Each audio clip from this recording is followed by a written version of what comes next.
길로 지나가다가 자기와 상관없는 다툼을 간섭하는 자는 개의 귀를 잡는 자와 같으니라.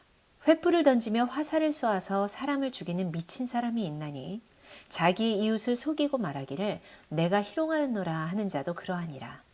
나무가 닿으면 불이 꺼지고 말쟁이가 없어지면 다툼이 쉬느니라.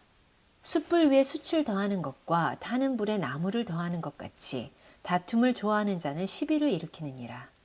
남의 말하기를 좋아하는 자의 말은 별식과 같아서 뱃속 깊은 데로 내려가느니라. 온유한 입술의 악한 마음은 낮은 은을 입힌 톡이니라. 원수는 입술로는 꾸미고 속으로는 속임을 품나니 그 말이 좋을지라도 믿지 말 것은 그 마음에 7가지 가증한 것이 있음이니라. 속임으로 그 미움을 감출지라도 그의 악이 회중 앞에 드러나리라. 함정을 파는 자는 그것에 빠질 것이요 돌을 굴리는 자는 도리어 그것에 치이리라. 거짓말하는 자는 자기가 해한 자를 미워하고 아첨하는 입은 패망을 일으키느니라. 나라를 살리기도 하고 패망시키기도 할 수 있는 게 말이죠.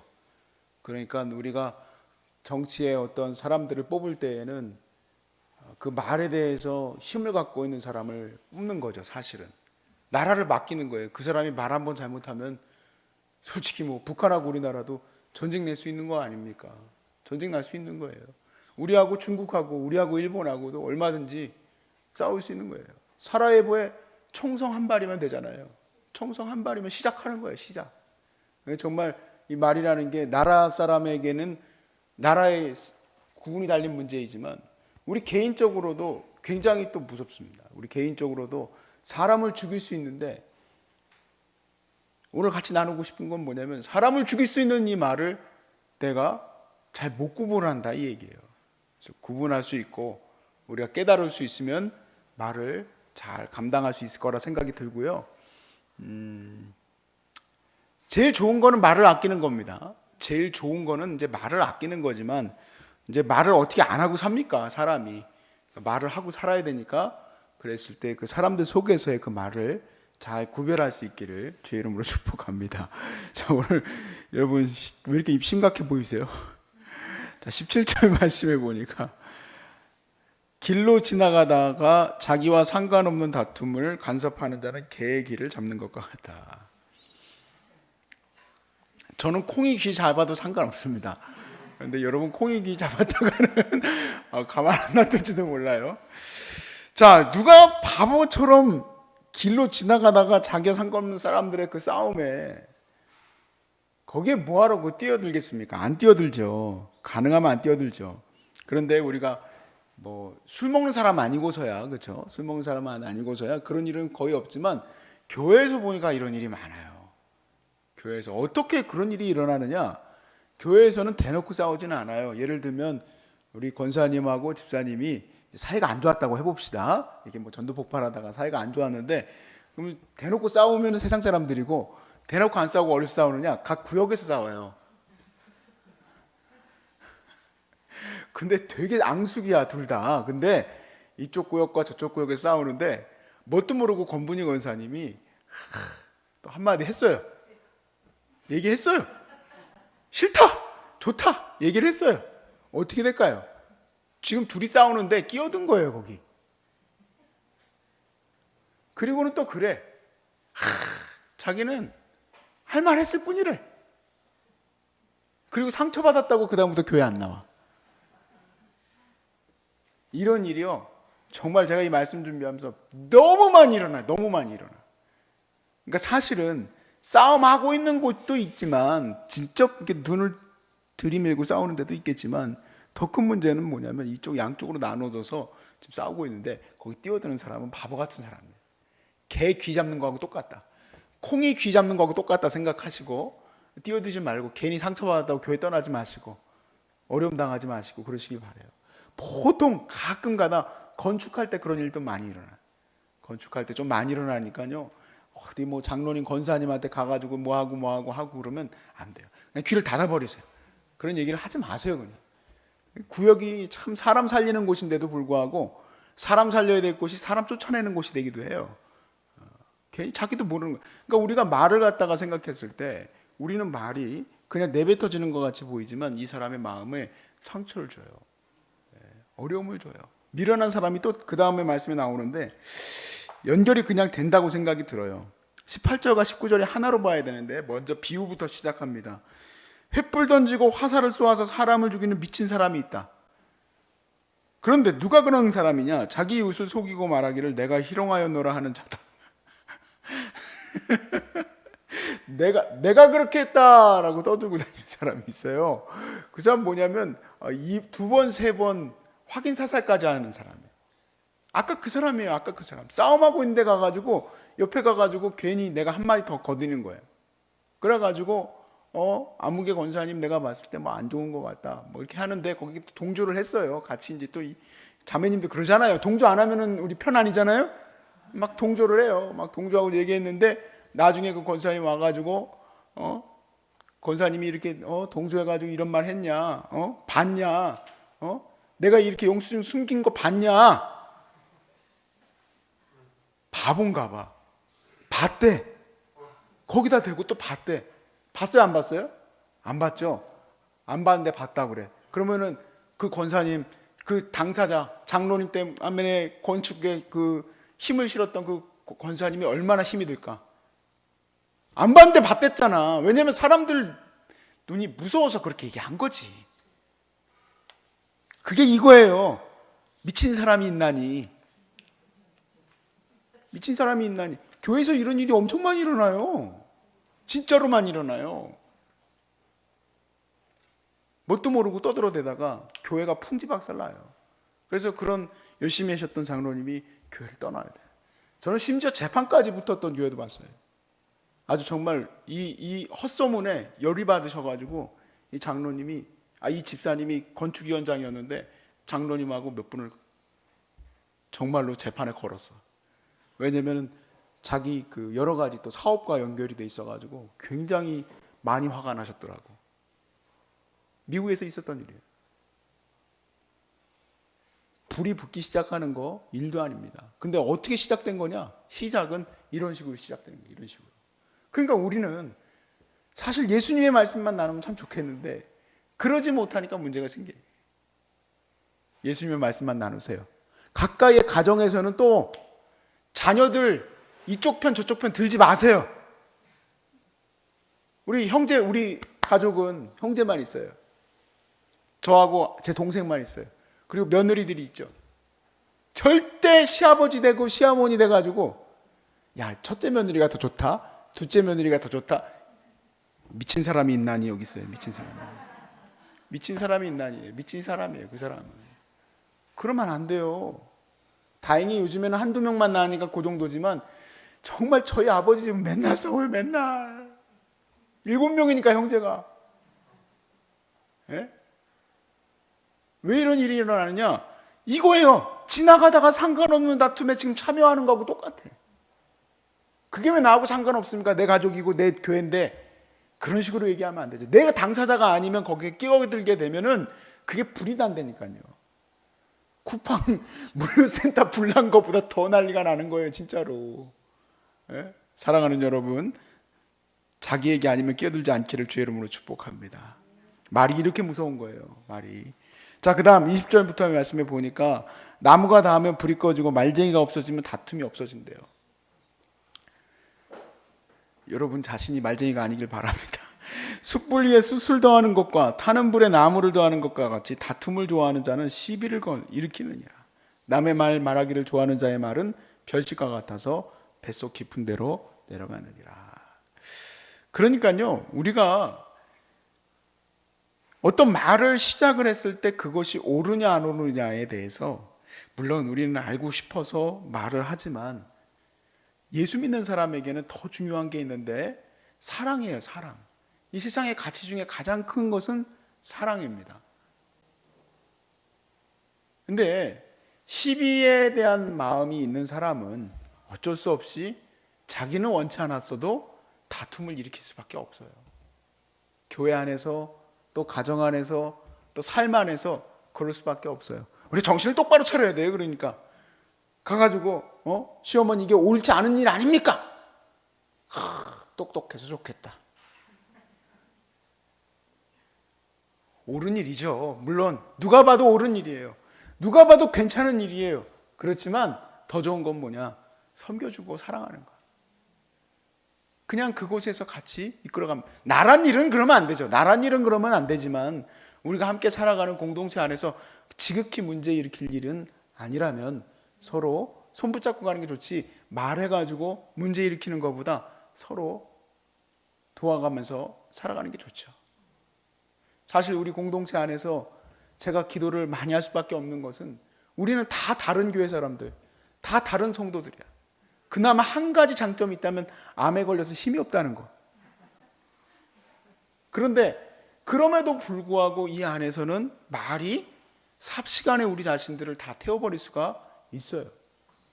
다행히 저는 여기에서 하나님의 은혜로 돈을 안 받고 사역하다 보니 말이 돌게 시작한 사람이 있으면 저는 정중하게 나가주십시오 라고 얘기를 합니다만은, 사람이 문제 일으키는 거는 큰 문제 없어. 근데 말이 문제가 되는 거예요. 말이. 자, 그 다음에 23절부터의 말씀에 보면 우리가 알 수 없었던 놀라운 인물이 있어요. 뭐냐면 온유한 입술을 가졌어. 말이 저처럼 이렇게 성격이 그대로 담겨 있는 말이 아니라 굉장히 온유한 말을 하시는 분들이 있어. 그렇죠? 목사님 참 존경스럽고 멋있습니다. 하지만 그 다음부터가 이제 무서운 거야. 온유한 입술에 악한 마음은 낮은 은을 입힌 토기와 같다. 사실은 실제적으로는 토기죠, 토기. 은이 아니에요. 원수는 입술로 꾸미고 속으로 속임을 품다니. 그 말이 좋을지라도 믿어야 될까요, 말아야 될까요? 믿지 말아야 한다. 근데 그 말이 워낙에 온유함으로 잘 포장되어 있으면 사람은 넘어갈 수밖에 없어요. 여러분, 사기치는 사람이 사기치는 말투로 말할까요? 절대 그렇지 않습니다. 사기치는 사람은 누가 봐도 사기꾼같이 안 생겼다고 그래요. 다만 그런데 안 걸려 넘어지려면 한 가지 방법밖에 없습니다. 중요한 것은 믿지 말아야 된다는 거예요. 모든 것을 다, 말에 대해서 다 옳은 줄 알고 믿고 있으면 넘어져서 다시는 일어나지 못할 문제에 빠질 수도 있다는 얘기예요. 저는 사람의 중심을 보는 방식을 사실은 잘 알지 못합니다. 그건 성경에도 써 있어요. 사람의 마음의 깊은 것을 어떻게 알 수 있겠는가. 다만 저는 한 가지 원칙이 있어요.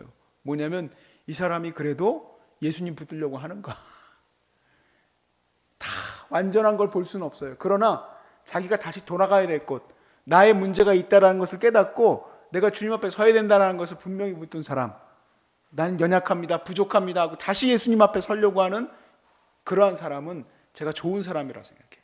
그런데 어떤 사람은 보니까 예수님을 잘 붙든 것 같은데 가만히 듣다 보면은 신앙의 그런 어떤 뭐 기도하는 거, 말씀 보는 거 이런 걸 자랑하는 사람이 있어. 그 사람은 조금 약간 제가 멀리 하려고 해요. 신앙은 자랑거리가 아니라 연약함의 징표예요. 내가 왜 기도 많이 합니까? 기도하는 이유는 내가 연약하기 때문이에요. 내가 안 되기 때문에. 내가 부족하기 때문에 주님 앞에 기도하는 거지. 어떤 분들은 아주 자랑. 기도가 자랑이 돼버렸어. 그래서 자기가 뭐 어떻게 기도했다는 둥, 뭐 자기가 뭐 어떻게 했다는 둥, 막 그냥 차만 타면 계속 그 얘기야. 아주 귀따가 죽겠어.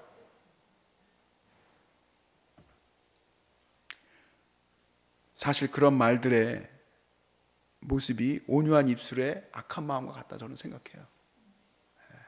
겉포장되어져 있는 거예요. 목사님도 마찬가지예요. 목사로서 악한 사람이 아닌 사람이 누가 있겠습니까? 다 악하지. 연약하고 부족해져. 근데 목사니까 그런 거 없어요. 다 주님 앞에서 연약한 존재야. 그래서 제가 가장 신뢰하는 사람은 오히려 나의 연약함을 알고 예수님 붙드는 사람. 그런 사람들은 제가 존경할 만해. 아버지 옥한음이라는 책, 옥성호 집사님이 이제 아버지에 대해서 회상하면서 썼던 책을 제가 예전에 이제 그 안성수양관에 갔을 때 그 책을 사게 됐어요. 되게 제목이 멋있더라고. 아버지 옥한음이라고 써 있는데 한번 읽어보고 싶었어. 읽었어요. 읽어봤더니 옥성호 집사님이 아버지한테 물어본 거예요. 아버님도 그때 당시 이제 막 불거졌던 얘기가 있었어요. 어떤 유명한 목사님이 이제 그 여자 문제로 넘어지게 됐었을 때였는데 아버지도 그랬던 적이 있었냐고 물어봤는데 거기 그렇게 써 있어요. 나도 넘어질 뻔했다 그렇게 써 있더라고요. 나도 넘어질 뻔했다. 그런데 주님의 은혜로 내가 다시 주님께 나아갈 수 있었다. 그러니까 괜히 오카노 목사님 개인 존경받는 게 아니야. 오카노 목사님 그 제자 훈련하는데 그런데 가서 그 듣다 보면요 유명한 말들 몇 개 있어요. 뭐냐면 주일날 목사님이 설교를 안 하겠다고 부목사님한테 전화한 거야. 전도사님, 저 오늘 설교하러 못 갑니다. 10시에! 주일날 10시에! 왜 못 오십니까? 목사님, 어떻게 된 일입니까? 나 아내하고 싸웠습니다. 나 아내하고 싸워서 못 갑니다 하고 안 나오시는 거야. 한 번 있었어요, 그게 이제 부산세계로교회 최홍준 목사님, 그때 부목사로 계실 때, 최홍준 목사님 그 유명한 그 얘기예요. 정말 충격받아요. 그런 얘기를 듣고 나면. 우리는 목사님 하면 다 그냥 뭔가 걸어 다녀도 거기에서 다 은혜가 막 발자국마다 은혜가 보일 것 같은데, 이분은 뭔가 털털해 그냥 막 청바지 입고 나와가지고 뭐 설교하고 막 그 유명하잖아요. 부활절날 어마어마하게 많이 모인 사람들 앞에서 눈물 철철 흘리면서 주님 내가 이놈이 죄인입니다 막 그러는데 저 그거 보면서 엄청 많이 울었어요. 도대체 이 시대를 이끌어가는 지도자와 이 시대가 정말 바라봐야 될 목사가 뭘까? 저런 거구나. 자기 연약한 것이 분명하게 드러나야 돼. 자기가 주님밖에는 살 길이 없다는 것을 알아야 되는 거예요. 사실은 그러니까 거의 대부분은 다 온유한 입술에 악한 마음을 품은 사람과 같으니 다 믿지 않는데 어차피 100% 안 믿는데 그나마 그래도 가능성이 있는 게 누구냐? 주님밖에 은혜가 없습니다. 나는 연약한 존재입니다. 그렇게 고백한다면 가능성이 있다. 저는 개인적으로 그렇게 사람을 바라보고 살아요. 이 사람에게서 100%의 좋은 걸 내가 바라보고 가야지 하면 나도 속아 넘어가. 그런데 어차피 바라보면서 다 연약해. 그렇지만 주님을 너무너무 사랑하고 가고 있으면 오케이, 가능성이 있습니다. 왜냐하면 주님이 그를 다 세우실 테니까. 그 주님께서 그에게 은혜를 주실 테니까. 저도 그래서 제 자신이 얼마나 연약한지 모르겠지만 우리 주님의 은혜만 붙들고 나아갑니다. 그래서 우리 다 같이 주님의 은혜로 나아가시는 저와 여러분 되길 바라요. 말실수가 없을 수는 없지만 그래도 주님이 힘 주실 줄로 믿습니다. 마지막에 27절로부터 28절 말씀을 보니까 그런 식으로 속이고 가려고 마음 먹고 산다면 네가 마치 최고의 목사로서 걷는 길마다 은혜가 뚝뚝 떨어지고 가는 곳마다 네 악한 마음을 숨길 수 있다고 생각하냐? 거짓말하지 마라. 함정을 파는 자는 그것에 빠질 것이고 도리를 굴리는 자는 도리어 그것에 치이리라. 거짓말하는 자는 자기가 해한 자를 미워하고 아첨하는 이는 입은 패망을 일으키느니라. 그러니까 애시당초 우리 입술에 재갈을 물리고 주님께서 주신 은혜 따라서 우리가 사람들을 축복할 수 있으면 축복하면서 살아가는 것이 가장 좋은 것입니다. 시시비비 다 가려내려고 하고 그래 네가 옳은지 내가 옳은지 한번 해보자. 어떤 집사님은 정말 너무 나는 끔찍해. 우리 소중한 사람들 노숙자 사역 시작했던 김수천 목사님이 교회 집사님한테 고발을 당했는데 노회에서 100몇 가지를 썼대요. 고발할 내용이 100몇 가지야. 내용이 뭐냐면 이런 거야. 예배 시간에 발 꼬고 있었다고. 목사님이 발 꼬고 있었음. 계속 그거 보고 다니는 거. 그거 목사님 뭐 잘못하는 거 없나? 혹시라도 목사님이 여성들한테 손을 올리지는 않았나? 혹시라도 목사님이 말 실수하는 건 없나? 다 적어놨다가 그거 다 고발한 거야. 김수천 목사님은 그 교회를 창립한 목사님인데도 그 교회 더 이상 못해요. 어떻게 하겠어? 그런 식으로 다 걸고 넘어. 자기가 근데 정말 무서운 게 뭐냐면 자기는 거룩한지 아는 게 제일 무서운 거예요. 제일 무서운 사람이 그런 사람이야. 시시비비를 다 가리는 집사님들 되지 마세요. 우리 환우들은 이제 가시면 나는 예수님밖에 살 길이 없습니다. 주님의 은혜로만 삽니다. 그렇게 해야 교회가 평강을 누리고 말쟁이들이 떠나고 문제가 안 일으키고 바보 멍청이처럼 여기서 저기서 싸움 난 거 싸움 붙이는 사람들이 아니라 하나님의 은혜가 넘쳐 흘러서 많은 성도들이 교회에 들어와서 살아나고 구역이 말 중심의 구역이 되는 게 아니라 구역들이 다 사랑으로 서로 세워나가는 구역이 된다면 한국교회의 다음 100년은 무조건 북한으로 올라갑니다. 무조건 우리는 중국으로 올라갑니다. 무조건 우리는 러시아로 올라갈 줄로 믿습니다. 하나님께서 우리에게 은혜 주시는 거룩한 교회들 되시기를 주의 이름으로 축복합니다.